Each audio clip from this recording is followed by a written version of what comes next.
I open my eyes to the words, "Fear God alone," painted on a plain wall. I hear the sound of running water again, but this time it's from a sink and not from the chasm. Seconds go by and I see definite edges in my surroundings. The lines of door frame and countertop and ceiling. The pain is a constant throb in my head and cheeks and ribs. I shouldn't move it. It will make everything worse. I see a blue patchwork quilt under my head and wince and tilt my head to see where the water sound's coming from. Four stands in the bathroom with his hands in the sink. Blood from his knuckles turns the sink water pink. He's cut at the corner of his mouth, but he seems otherwise unharmed. His expression is placid and he examines his cuts, turns off the water and dries his hands with a towel. I've only one memory of getting here, and even that is just a single image. Black ink curling around the side of my neck, the corner of a tattoo, and the gentle sway that could only mean he was carrying me. He turns off the bathroom light and gets an ice pack from the refrigerator in the corner of his room. He walks towards me. I consider closing my eyes and pretending he's asleep, but then his eyes meet mine and it's too late. "Your hands," I croak. "My hands are none of your concern," he replies. He rests his knee on the mattress and leans over me, slipping the ice pack under my head. Before he pulls away, I reach out to touch the cut on the side of his lip, but stop when I realise what I'm about to do. My hand is hovering.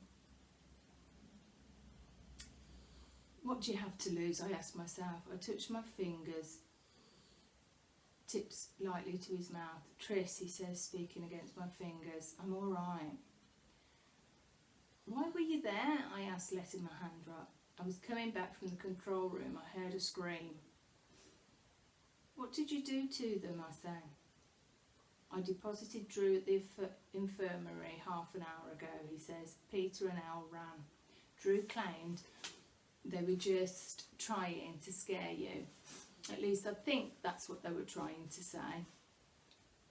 He's in bad shape. He'll live," he replies. He says bitterly.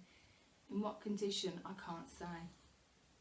It isn't right to wish pain on people just because they hurt me first." But white hot triumph races through me and the thought of Drew in the infirmary, and I squeeze Paul's arm. "Good," I say. My voice sounds tight and fierce. Anger builds inside me, replacing my blood with bitter water and filling me, consuming me. I want to break something or hit something, but I'm afraid to move, so I start crying instead. Paul crouches by the side of the bed and watches me. I see no sympathy in his eyes. I would have been disappointed if I had. He pulls his wrist free. To my surprise, he rests his hand on the side of my face, his thumb skimming my cheekbone. His fingers are careful. "I could report this," he says. "No," I reply. "I don't want them to think I'm scared." He nods. He moves his thumb away. He moves his thumb absently over my cheekbone, back and forth. "I figured you'd say that." "You think it would be a bad idea if I sat up?" "I'll help you." Paul grips my shoulders with one hand, and holds my head steady with the other. I push myself up. Pain rushes through my body in sharp bursts. I try to ignore it, stifling a groan. He hands me the ice pack. "You can't let yourself be in pain. I'm just here." I bit down on my lip. There are tears on my face, but neither of us mentions or even acknowledges them. "I suggest you rely on your transfer friends to protect you from now on," he says. "I thought I was," I say. I feel Al's hand against my mouth again, and a sob jogs my body forward. I press my hand to my forehead and rock slowly back and forth. "But Al..." "He wanted you to be the small, quiet girl from abnegation," Paul says softly. "He hurt you because your strength made him feel weak, no other reason." I nod and try to believe him. "The others won't be as jealous if you show some vulnerability. even if it isn't real. You know I have to pretend to be vulnerable. You think I have to pretend to be vulnerable, I ask, raising an eyebrow. Yes, I do. He takes the ice pack from me, his fingers brushing mine, and holds it against my head himself. I put my hand down, too eager to relax my arm, to object. Paul stands up. I stare at the hem on his t-shirt. Sometimes I see him as just another person, and sometimes I feel the sight of him in my gut like a deep ache. You're going to want to march into breakfast tomorrow and show your attackers they have no effect on you, he adds, but you should let that bruise on your cheek show and keep your head down. The idea nauseates me. I don't think I can do that, I say hollowly. I lift my eyes to his. You have to. I don't think you get it. The heat rises in my face. They touched me. His entire body tightens at my words. He's clenched around the ice pack. Touched you, he repeats, his eyes dark. Not in the way you're thinking. I clear my throat. I didn't realise when I said it how awkward it would be to talk about, but almost. I look away. He sat in silence and still for